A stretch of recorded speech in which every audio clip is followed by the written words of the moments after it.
Demain, d'ici là, on va pousser les portes d'une institution, une école d'excellence où l'on apprend l'art de la pâtisserie. C'est la plus grande au monde et elle se trouve dans nos régions, dans une petite commune d'à peine 7000 habitants en Auvergne. Le site, les cours, les élèves sont exceptionnels, comme nous le montrent Colline Muriot, Aurélien Flamand et Céline Olive.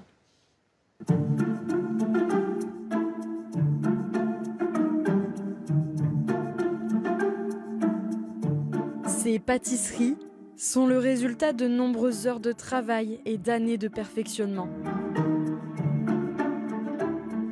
Nichée au cœur de l'Auvergne, la plus grande école de pâtisserie sucrée du monde se trouve à Yssingeaux, une petite ville de 7000 habitants. Une idée surprenante pour Théophile, étudiant en deuxième année.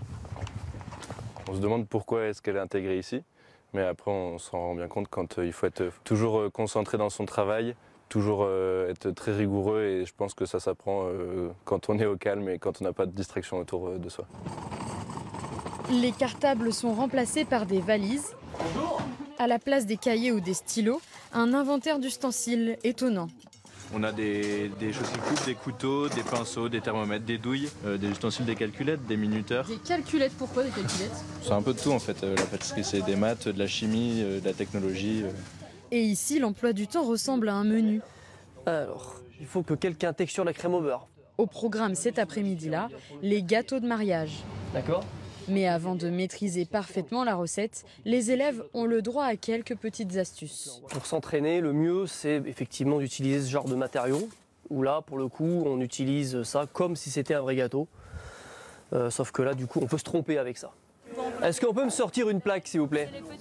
Goût, texture, visuel, rien n'échappe à l'œil intransigeant du chef pâtissier. Quand c'est pas bon, vous le dites. Évidemment. Évidemment. C'est dur pour ces cas-là. Évidemment, c'est dur, oui et non, parce que quand on apprend, il faut aussi accepter le fait que ce soit pas beau et que ce soit pas bon.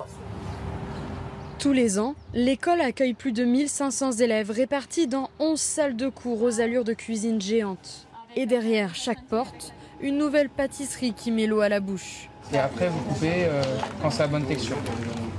Dans cette salle, on prépare des petits bonbons brillants. L'exercice est loin d'être simple. On veut que ça brille pour attirer l'œil, pour que le client puisse acheter de base. On va dire, on n'achète pas forcément ce qui est pas beau, entre guillemets. Un peu de caramel here. Au bout du couloir, ces pièces montées sophistiquées. Step by step. Mais en anglais, parce que dans cette école, les élèves viennent de plus de 80 pays différents. À 22 ans, cette jeune indienne a tout quitté pour apprendre à réaliser des pâtisseries encore méconnues dans son pays. Si j'avais fait ce genre de formation dans mon pays, on ne m'aurait jamais enseigné autant de choses avec autant de détails. Donc oui, c'est la raison pour laquelle je suis venue de l'autre bout du monde. Ce jour-là, ils vont passer plus de 6 heures debout, sans pause ou presque, pour réaliser seulement la dernière partie de la recette, le montage du croque en bouche. Waouh, beautiful. Dans cette école, on apprend l'art de la pâtisserie avec toute la rigueur et la dextérité que cela demande. Accident?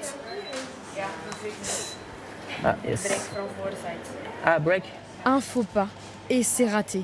Car en pâtisserie, on n'a le droit qu'à un seul essai. Bah là, le problème, c'est qu'elles sont très près du bord. En fait, il est trop avancé. Une fois que c'est collé, ça c'est collé. Hein. On ne peut plus y toucher. C'est pour ça que c'est important de bien regarder ce qu'on fait à ce moment-là et être précis dans les gestes. Il faut se dire que c'est la première fois, voire la deuxième fois peut-être qu'ils en font un. Donc ils ne peuvent pas avoir les réflexes de quelqu'un qui a fait des croques en bouche pendant plusieurs années en entreprise pour des mariages et cérémonies. Des pâtisseries d'exception que l'on retrouve aussi à la cantine. Ici, on ne mange pas de yaourt, mais les gâteaux préparés en cours.